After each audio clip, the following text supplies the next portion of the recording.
जय श्री राम।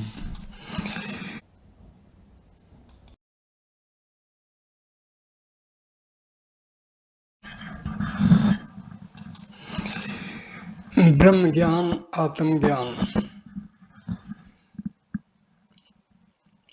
लभन्ते ब्रह्म निर्वाण मृष्यः अक्षिन कल्मषः छिन्न भेदा यत्मानः सर्वभूत हिते रतः।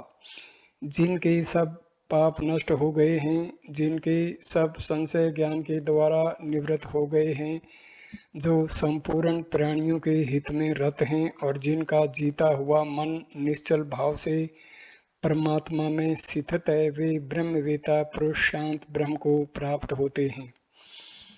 ये गीता के 5वें अध्याय का 25वां श्लोक का हिंदी अनुवाद है।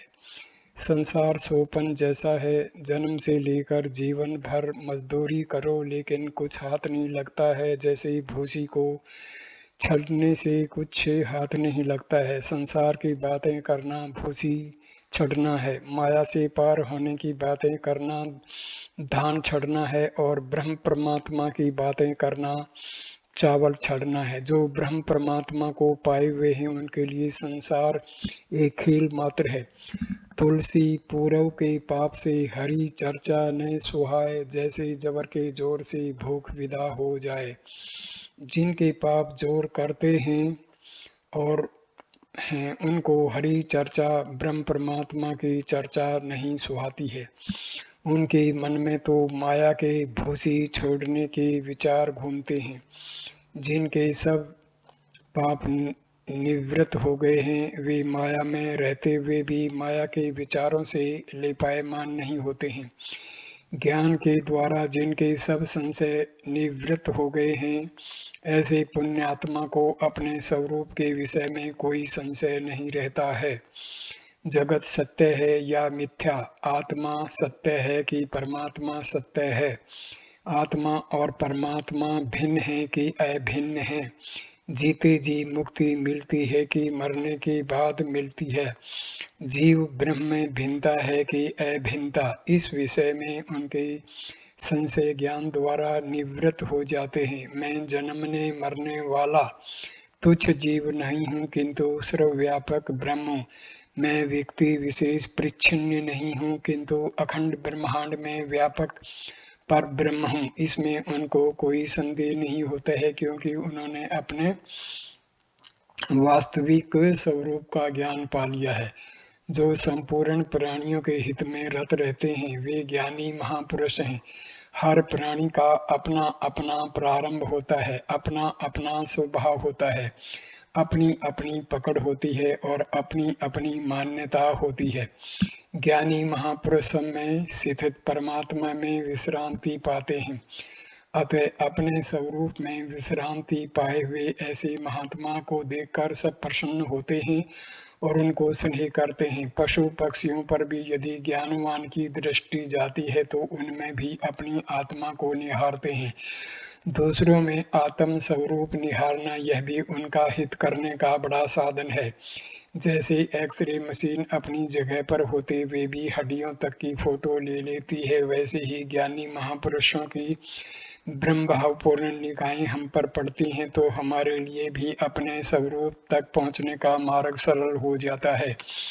शास्त्र में तो यहाँ तक कहा गया है कि लकड़ी पत्थर इत्यादि जड़ वस्तुओं को यदि ज्ञानी छूते हैं, यह उन पर उनकी दृष्टि पड़ती है, स्पर्श मिलता है तो देर सवेर उनका भी उद्धार हो जाता है, तो चेतन जीवों का कल्याण हो जाए इसमें क्या आश्चर्य है। इसलिए ज्ञानी सर्वभूते हिते रतः कहे गए हैं। सर्वभूत हिते रतः का अर्थ यह नहीं है कि सब प्राणी अपना जैसा हित चाहते हैं वैसा हित। बच्चा अपनी बुद्धि के अनुसार अपना हित चाहता है, कामी अपनी बुद्धि के अनुसार अपना हित चाहता है, लोभी अपनी बुद्धि के अनुसार अपना हित चाहता है, अहंकारी अपना बुद्धि के अनुसार अपना हित चाहता है। वास्तव में उनका उसमें हित नहीं है, क्यों? लेकिन ज्ञानी उनमें ब्रह्म दृष्टि की निगाह डालते हैं और इस में सबका हित निहित है। इसी दृष्टि से कहा गया है कि ज्ञानी महापुरुष संपूर्ण प्राणियों के हित में रत रहते हैं। आत्मज्ञान के पश्चात ज्ञानी महापुरुष का शेष जीवन लोगों के आत्मज्ञान पाने के प्रति जागृत करने में बीतता है। यह आत्म जागृति का कार्य भी उनका स्वनिर्मित विनोद है। जो विनोद में कार्य होता है उसमें थकान नहीं लगती है और उसमें कर्तापन का भाव भी नहीं होता। जो थोपा जाता है वह थकान लाता है और जो किया जाता है वह कर्तापन लाता है, लेकिन जो विनोद से होता है उसमें न कर्तापन होता है न थकान। विनोद मात्र व्यवहार होना ब्रह्मनिष्ठ परिणाम। विनोद मात्र व्यवहार जैना ब्रह्मनिष्ठ प्रमाण। ऐसे महापुरुषों का प्रत्येक व्यवहार विनोद मात्र होता है। उनका राज्य करना भी विनोद मात्र और भिक्षा मांगना भी विनोद मात्र, उनका युद्ध करना भी विनोद मात्र और रण छोड़ राय कहलाकर भाग जाना भी विनोद मात्र। उनके लिए तो सब विनोद मात्र है, लेकिन सामने वाले का जीवन बदल जाता है। सूर्य के लिए प्रकाश देना तो स्वाभाविक है, लेकिन सारी वसुंधरा के लिए जीवन दान हो जाता है। ऐसे ही ज्ञानी महापुरुषों की तो स्वाभाविक प्रवृत्ति होती है, लेकिन हम लोगों के हृदय में आनंद और उल्लास छा जाता है और हमारे जीवन में ताजगी और स्फूर्ति छा जाती है। सद प्रेरणा, सद प्रवृत्ति, सत स्वरूप परमात्म प्रीति जागृत हो जाती है। हमारे जीवन में एक नई रोशनी छा जाती है, समझ आ जाती है। वे ही बताते हैं, ए ताल बे मंजिले तू मंजिल किधर देखता है, दिल ही तेरी मंजिल है तू अपने दिल की ओर देख। ए सुख के तलबकार, ए सुख को ढूंढने वाले, तू सुख को कहाँ खोजता है, सुख स्वरूप तेरा अपना आपा है, उसी में तू देख। लुत्फ कुछ भी नहीं जहां में, लेकिन दुनिया जान देती है। बंदे को अगर खुद की खुदाई का पता होता, न जाने क्या कर देता, तो सुख को कहाँ खोजता है। अपना आनंद, अपनी खुशी, अपना ज्ञान, अपना आत्मिक खजाना अगर समझ में आ जाए तो बंदा कितना धन्य धन्य हो जाता है। यह ब्रह्म विद्या अद्भुत चमत्कार करती है। शरीर का ढांचा वही का वही है, नाम वही का वही, लेकिन गुरुदेव थोड़ी समझ बदल देते हैं तो दुनिया कुछ और ही निगाहों से दिखने लगती है। यह ब्रह्म विद्या ही है जिसमें सब शोक, चिंताएं, क्लेश, दुख नष्ट हो जाते हैं। छिन्नद्वेदा यत्मानः सर्वभूतहिते रतः। ब्रह्मवेता पुरुष की दृष्टि जहाँ तक पड़ती है एवं जहाँ तक उनकी वाणी जाती है वहाँ तक के जीवों को तो शांति मिलती है, लेकिन जब वे मौन होते हैं, एकांत में होते हैं, तो ब्रह्म लोक तक के जीवों को मदद मिलती है और उन्हें पता भी नहीं होता है कि मैंने किस किस को मदद की है। जैसे सूर्य नारायण सदा अपनी महिमा में स्थित रहते हैं, उनके प्रकाश से कितने जीवों ने जीवन पाया, क्या वे उसकी गिनती रखते होंगे? नहीं। सूर्य देव अपनी जगह पर स्थित होते हुए भी, ब्रह्माकार वृत्ति से ब्रह्मांडों को छूते हुए भी सबसे अलिप्त रहते हैं। सचमुच में बढ़िया से बढ़िया काम, बढ़िया से बढ़िया सेवा तो ब्रह्मवेता ही कर सकते हैं। उनकी सेवा के आगे हमारी सेवा की तो कोई कीमत ही नहीं है। ऐसे ही आत्म साक्षात्कारी पुरुष सर्वभूत हिते रता है। लभन्ते ब्रह्म निर्वाणम, जिनका जीता हुआ मन निश्चल भाव से परमात्मा में स्थित है, वे ब्रह्मवेता पुरुष शांत ब्रह्म को प्राप्त होते हैं। मन को जीतने के हजार हजार उपाय किए जाएं, लेकिन जब तक मन को भीतर का रस ठीक से नहीं मिलता तब तक वह ठीक से जीता नहीं जा सकता। तुलसीदास जी महाराज कहते हैं, निज सुख बिनु मन होई की धीरा थीरा। निज का सुख, अपने आत्म स्वरूप का सुख जब तक नहीं मिला तब तक मन स्थिर नहीं होता। व्रत उपवास करने से, एकांत जगह में रहने से कुछ समय के लिए मन शांत हो जाता है, लेकिन फिर से बहिर्मुख हो जाता है। जैसे ठंड के दिनों में प्रभात काल की ठंडी से सांप ठिठुर जाता है एवं चुपचाप पड़ा रहता है, लेकिन ज्यों ही सूर्य की किरणें मिलेंगी वह अपनी चाल चलने लगता है। ऐसे ही व्रत उपवास एकांत सेवन करने से थोड़ी देर के लिए तो मन शीतल होता है, लेकिन ज्यों ही भोग सामग्री सामने आती है त्यों ही मन उसमें आसक्त हो जाता है, क्योंकि उसे भीतर का रस नहीं मिला। जिन्होंने भीतर के रस को पा लिया है उनका मन तो शांत होता ही है, साथ ही ऐसे महापुरुषों के संपर्क में आने वालों का मन भी शांत होने लगता है। लभन्ते ब्रह्म निर्वाण मृष्य अक्षिण कल्मषः। जिनके कलमश दूर हो गए हैं, पाप दूर हो गए हैं, वे ऋषि ब्रह्म निर्वाण को प्राप्त होते हैं। बड़े में बड़ा पाप है जगत के भोगों को सच्चा मानकर जगदीश्वर को भूलना। जो जगत को सत्य मानकर व्यवहार करता है वह 84 के चक्कर में ही घूमता रहता है, लेकिन जो जगत को मिथ्या मानकर जगदीश्वर में मन लगाता है, संयम सदाचार को अपनाता है, वह देर सवेर जगदीश्वर तत्व का अनुभव पाने में भी सफल हो जाता है। इसलिए भगवान कहते हैं, लभन्ते ब्रह्म निर्वाण मृष्य अक्षिन कल्मषः छिन्नद वेदा यत्मानः सर्वभूत हिते रतः।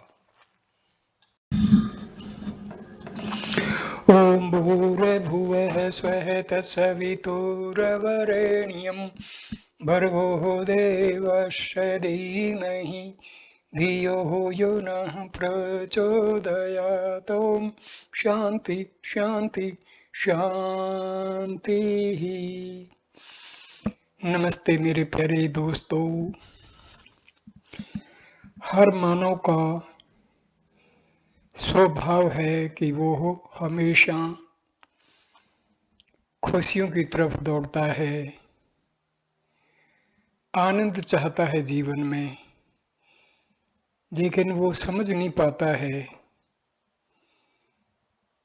कि आनंद उसको सच्चे मायने में कहाँ पर मिलेगा, किस रास्ते पर चलने से मिलेगा। अधिकांश लोग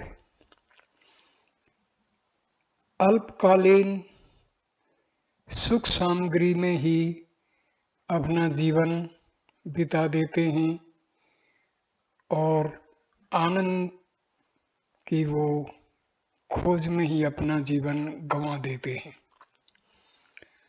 हमारे ऋषि मुनियों ने, हमारे उपनिषदों के ऋषियों ने, वेद शास्त्रों के ऋषियों ने, मुनियों ने, महर्षियों ने एक ऐसा सतत ज्ञान दिया है मानव जाति के कल्याण के लिए, उसको नाम दिया गया है आत्म विद्या अथवा ब्रह्म ज्ञान। ये ब्रह्म ज्ञान हमारे ऋषि मुनियों की एक ऐसी देन है जिसका ज्ञान प्राप्त करके मानव जाति अपने जीवन के उद्देश्य को पूरा कर लेता है। मानव जीवन के हमारे ऋषि मुनियों ने 4 पुरुषार्थ या उद्देश्य बताए हैं: धर्म, अर्थ, काम और मोक्ष।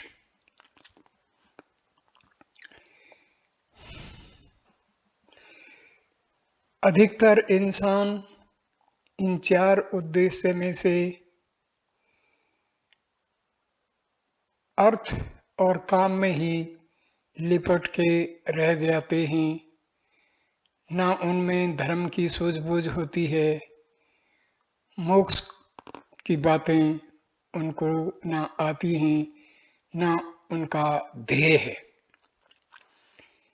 जिन महानुभावों को अपने चारों ध्येयों को प्राप्त करना है, मुख्यतः मोक्ष प्राप्त करना है, तो उनको ब्रह्म विद्या का ज्ञान होना अति आवश्यक है।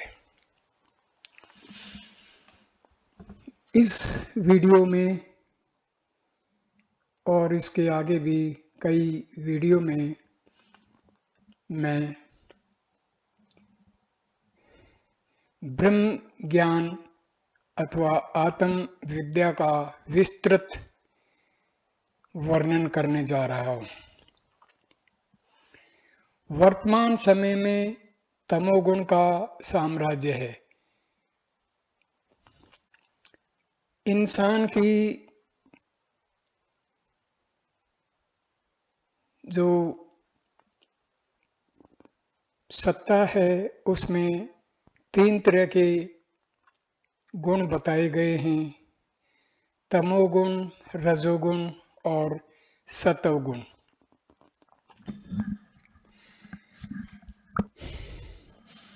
परमात्मा, जीवात्मा, पुनर्जन्म तथा कर्मादि जिनका ज्ञान सामान्य लौकिक प्रत्यक्ष तथा अनुमान द्वारा नहीं हो सकता और जिनके ज्ञान का आधार वेदादि शास्त्र तथा ऋषि मुनि संतों के अनुभव में अश्रद्धा दिन प्रतिदिन बढ़ती जा रही है।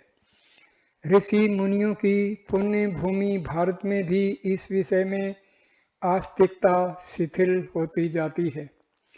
शास्त्रोक्त कर्म, यज्ञ, दान, तप, सर्वसाधारण धर्म, सत्य, अहिंसा आदि तथा निःश्रेयस के साधन, भक्ति आदि की सर्वसामान्य जन खुली अवहेलना करने लग गए हैं। यदि प्राचीन शास्त्रोक्त मनुष्य जीवन के उद्देश्य तथा उसकी प्राप्ति के साधनों की चर्चा अथवा अनुष्ठान भी कुछ मात्रा में होता है तो बहुधा यह केवल दिखावा मात्र है। इनसे भी लौकिक प्रत्यक्ष हित, धन, मान आदि की प्राप्ति पर ही दृष्टि रहती है। शास्त्रोक्त फल में श्रद्धा से प्रेरित होकर यज्ञ, पूजा, पठन पाठन में शुद्ध प्रवृत्ति बहुत कम देखने में आती है। इतना होने पर भी इस पुण्य भूमि में अभी तक बचा खुचा शुद्ध सच्चा धर्म भाव भी योग्यता अनुसार पाया जाता है। कई संस्कारी महाभाग्यशाली सज्जन शुद्ध तथा दृढ़ भावना से परम लक्ष्य की सिद्धि द्वारा निज मनुष्य जन्म को सफल बनाने के लिए भरसक प्रयत्न करते हैं, परंतु कलयुग के प्रभाव से प्राचीन ऋषि मुनियों की शिक्षा अथवा साधन प्रणाली का लोप हो गया है। अतः प्रचलित प्रणालियां अधूरी, अपूर्ण तथा बहुधा एकांगी हो गई हैं। किसी एक अंग का भी शास्त्रों अनुमोदित शुद्ध, निर्मल तथा पूर्ण स्वरूप शेष नहीं रह गया। अतः सच्चे जिज्ञासु भी प्राय अधूरे साधनों में ही जीवन व्यतीत कर देते हैं और सफल मनोरथ नहीं होते, अथवा शास्त्रोक्त तथ्य उद्देश्य को हृदयंगम न करके यूं ही अपने आप को कृत मानकर साधना को त्याग देते हैं और परम लक्ष्य से वंचित रह जाते हैं। ऐसी विफलता का होना स्वाभाविक ही है, क्योंकि किसी भी लौकिक अथवा पारलौकिक लक्ष्य की सिद्धि सर्वांग पूर्ण साधन द्वारा ही हो सकती है, अन्यथा कदापि नहीं। ऐसी स्थिति में तो साध्य और साधन का नामकरण तथा उनके संबंध का निर्देश ही नहीं हो सकता। कोई व्यवहार तथा द्रव्य किसी साध्य का साधन, उपाय या कारण तभी कहला सकता है जबकि उस साधन के पूर्ण अनुष्ठान से साध्य की सिद्धि अवश्य हो जाए और निर्दिष्ट साधन के बिना साध्य की सिद्धि कदापित न हो।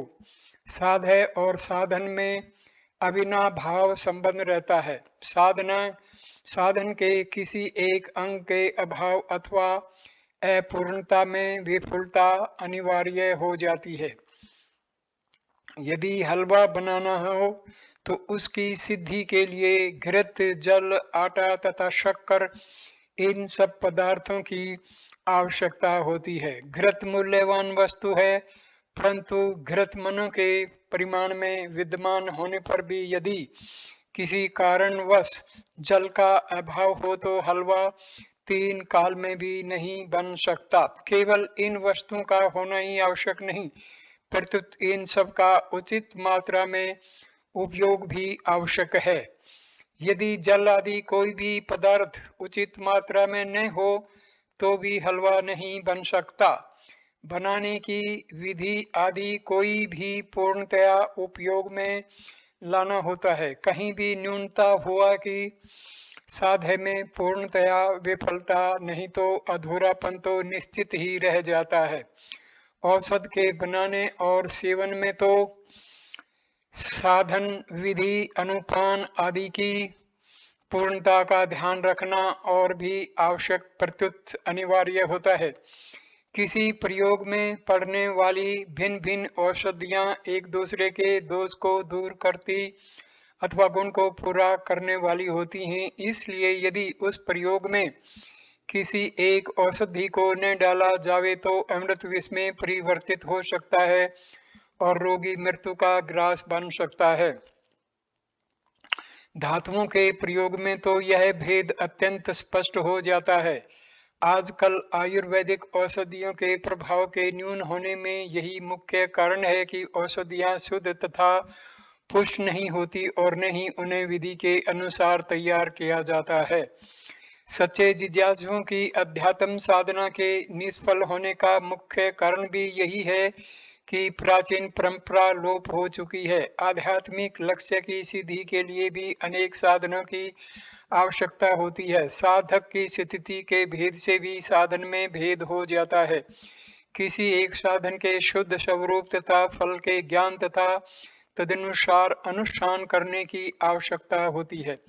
भिन्न भिन्न साधनों के परस्पर प्रभाव तथा उनके उचित मर्यादा को भी ध्यान में रखना होता है, अन्यथा साधनों की अनभिज्ञता के कारण उन्नति के स्थान में अवनति के कूप में गिर जाता है। यही कारण है कि कई साधनों का शास्त्र से अत्यंत विपरीत फल देखने में आता है।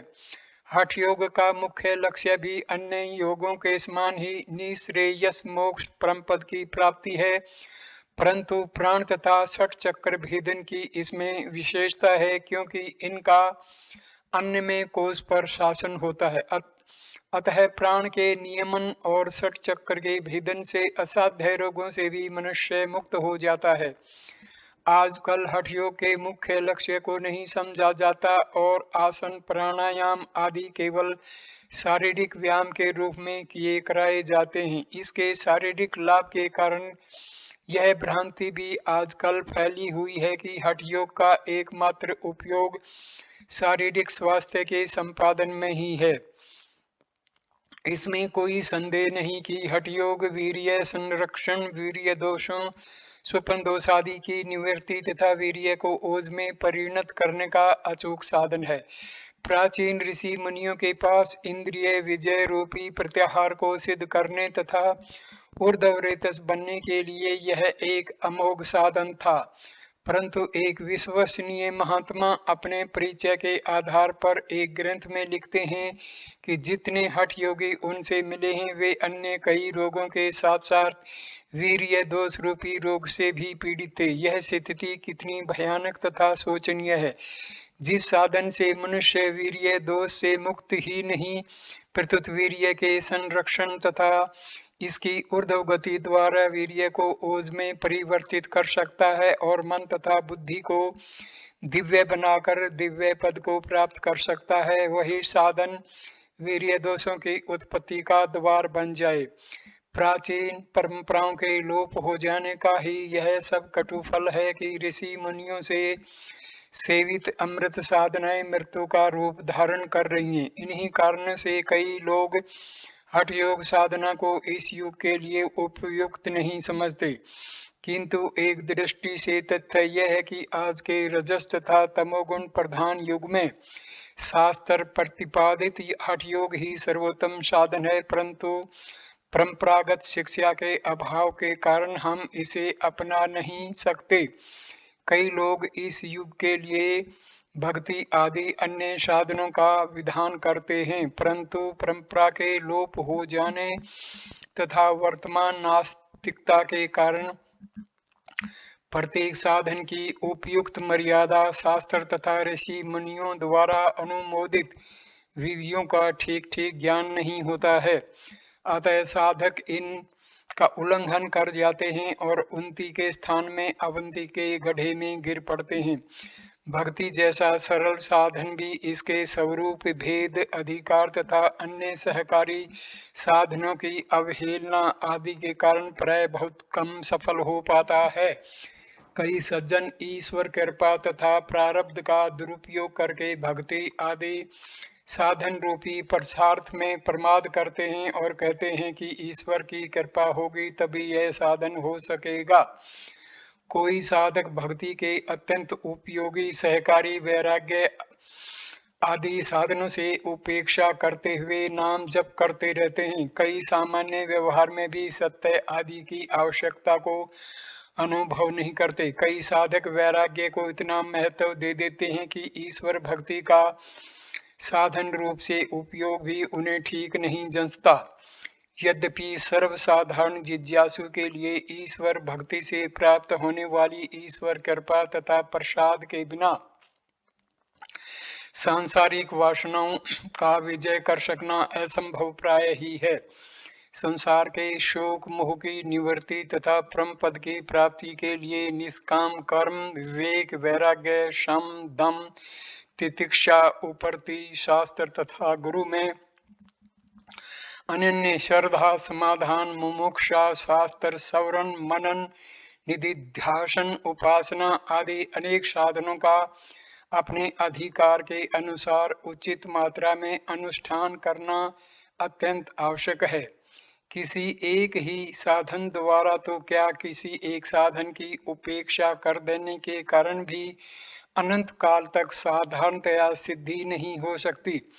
परंपरा के लुप्त हो जाने के कारण किसी एक साधन को अपनाया तो जाता है, परंतु अन्य सब की अवहेलना तथा उपेक्षा की जाती है। इतना ही नहीं, उनका खंडन भी किया जाता है। कई महानुभाव शास्त्र तथा गुरु में विश्वास तथा ईश्वर उपासना को ही संसार के पतन, जन समुदाय के बंधन, शोक मोह और परंपरा संघर्ष का कारण समझते हैं और कई गुरु धारण कर लेने मात्र से ही अपने आप को कृत मान लेते हैं। गुरु और शास्त्र के आदेश को समझने तथा अनुष्ठान करने के लिए अपनी बुद्धि को यत्किंचित कर कष्ट देना भी ठीक नहीं समझते। गुरु भक्ति तथा समर्पण के यथार्थ स्वरूप को न समझकर स्वयं नितांत पुरुषार्थ से ही हीन हो जाते हैं। कहीं पर तो श्रद्धा का सर्वथा अभाव है और कहीं प्रमाद तथा विचार शून्यता का नाम ही श्रद्धा रखा जाता है। कहीं श्रद्धा को अर्धांग रोग हो गया है, अर्थात गुरु में श्रद्धा की जाती है और शास्त्र से उपेक्षा, अथवा शास्त्र में श्रद्धा कर गुरु से नितांत उपेक्षा की जाती है। कहीं निष्काम कर्म, भक्ति तथा योग को ही बंधन का कारण समझा जाता है और अधिकार आदि का कुछ ध्यान किए बिना जो मिला उसके कान में सोहम अथवा अहम ब्रह्मास्मि का मंत्र फूंक दिया जाता है। इसी मंत्र के कोरे तथा शुष्क जाप आदि से इस दुस्तर माया से पार हो जाने की आशा की जाती है और कहीं निष्काम कर्म के अतिरिक्त अन्य सब साधनों को अज्ञान मूलक समझा जाता है। कहने का सार यही है कि उपर्युक्त भिन्न भिन्न सर्व साधनों का अधिकारोचित उचित मात्रा में उपयोग नहीं किया जाता, अपितु किसी एक को अपनाकर से सबकी अवहेलना की जाती है। यह सब इसलिए हो रहा है कि परंपरा लुप्त हो चुकी है। इन सब साधनों का उचित उपयोग तथा उपदेश मिलना प्राय असंभव ही है।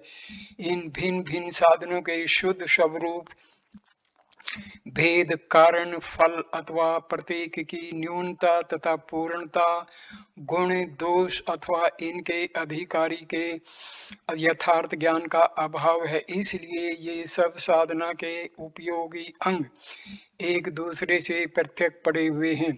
हठ योग, कर्म योग, राज योग, कुंडलिनी योग, ज्ञान योग आदि भिन्न भिन्न योगों के विषय में भ्रांति हो रही है। इनके स्वरूप आदि के यथार्थ ज्ञान का अभाव हुआ है, अतः इनमें भी कोई क्रियात्मक समन्वय नहीं है। इनमें से किसी एक का अवलंबन करके अन्य सब की अवहेलना तथा खंडन किया जाता है। परंतु वास्तविकता यह है कि ये भिन्न भिन्न योग एक दूसरे से नितांत पृथक नहीं है। इन सब का ध्येय एक ही है। इनके साधन आदि का भी गौण तथा मुख्य रूप से भेद है, नितांत भेद नहीं।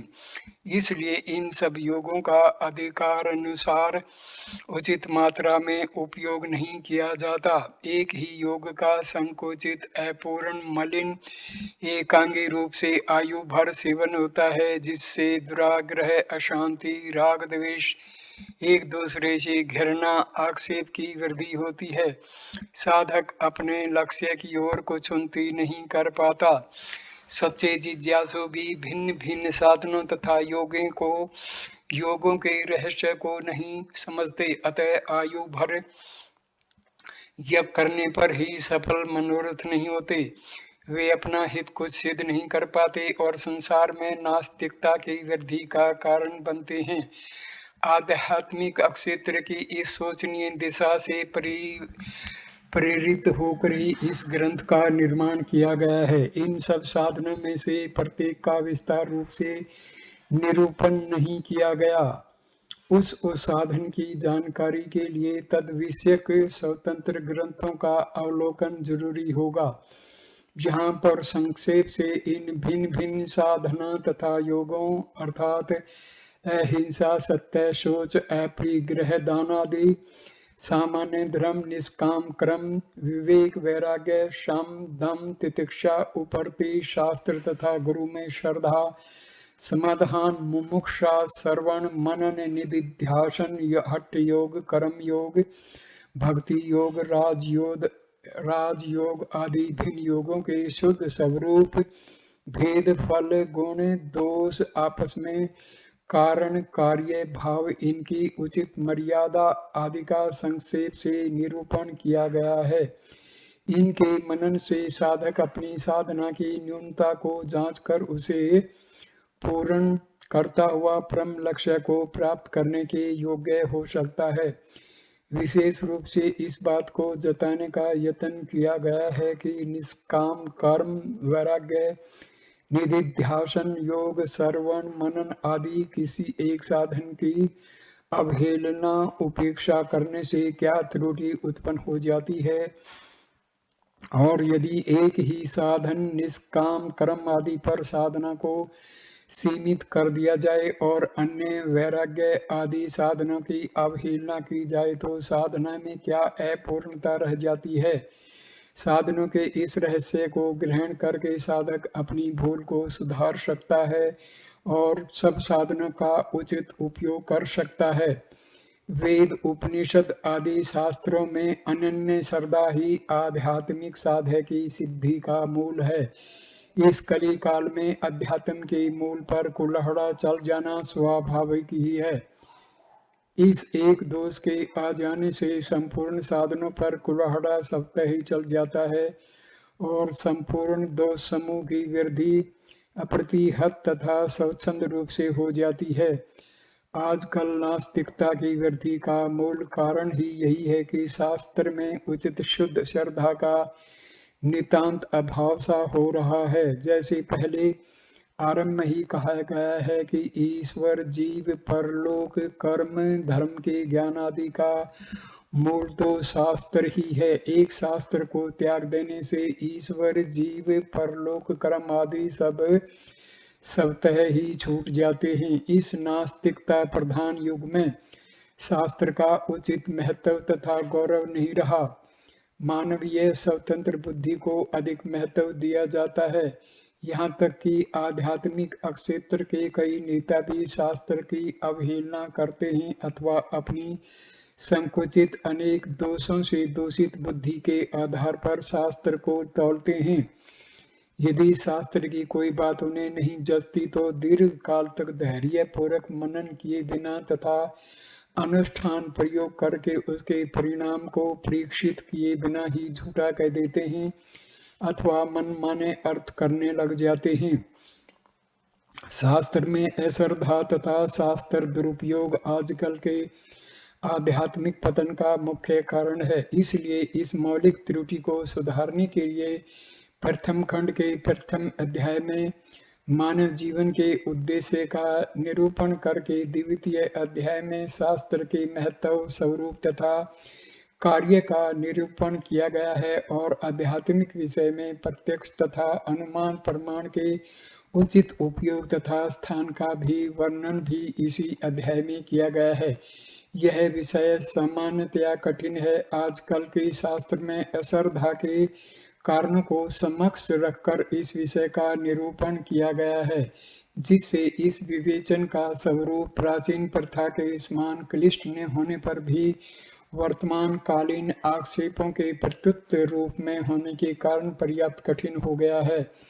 यह विषय आजकल की आध्यात्मिक समस्या की दृष्टि से अत्यंत उपयोगी है, क्योंकि साधारण श्रद्धा होने पर भी यह हमारी श्रद्धा निर्बल अथवा मनमानी होती है और ऋषि मुनियों के विचारा अनुसार परिमार्जित तथा पुष्ट नहीं होती। इसलिए इस अध्याय के कठिन होने पर भी इसका धैर्य से मनन करना उपयोगी होगा। इसके पुनः पुनः मनन करने से इसका रहस्य हृदयंगम हो सकता है, अथवा यदि अधिक कठिन प्रतीत हो तो सर्वसाधारण पहले शेष ग्रंथ का मनन करके इसके पश्चात इस अध्याय का मनन करें। जैसे प्रथम वर्णन हो चुका है कि प्रत्येक साधन के स्वरूप, फल, भेद, कार्य, कारण का भिन्न भिन्न अध्यायों में वर्णन किया गया है। यह वर्णन विवेचनात्मक दृष्टि से किया गया है और भिन्न भिन्न साधनों तथा उनके भेदों की तुलना भी उसमें करना आवश्यक हो गया है। अतः प्रत्येक अध्याय के विषय में कुछ क्लिष्टता का होना स्वाभाविक है। आध्यात्मिक लक्ष्य की सिद्धि आजकल के रजस तथा तमोगुण प्रधान युग में गाजर मूली के भाव नहीं हो सकती और न कभी ऐसा हुआ ही है। अतः धैर्य पूर्वक प्रत्येक भाग, अध्याय और पंक्ति को मनन करके रहस्य को ग्रहण करने का यत्न करना चाहिए। यह जिज्ञासु के काम की वस्तु है, दिल बहलावे का खेल नहीं है। हाँ, सच्चे जिज्ञासु के लिए तो यह उपयुक्त दिल बहलावा ही है। अतः हम आशा करते हैं कि सब सच्चे जिज्ञासु किसी संकुचित चित्तजन्य संकोच तथा भय के बिना इस ग्रंथ का उपयोग करते हुए उपयुक्त लाभ उठा सकेंगे।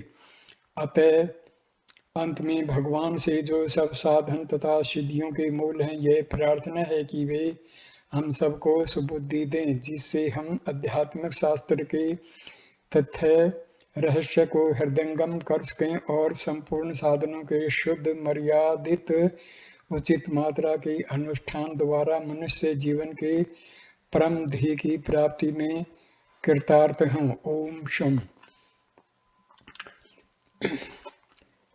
ब्रह्म ज्ञान हमारे ऋषियों की ऐसी देन है जिसका लाभ उठा करके हम अपने जीवन को सुखी बना सकते हैं। तो ये वीडियो मैं यहीं पर पूर्ण कर देता हूँ।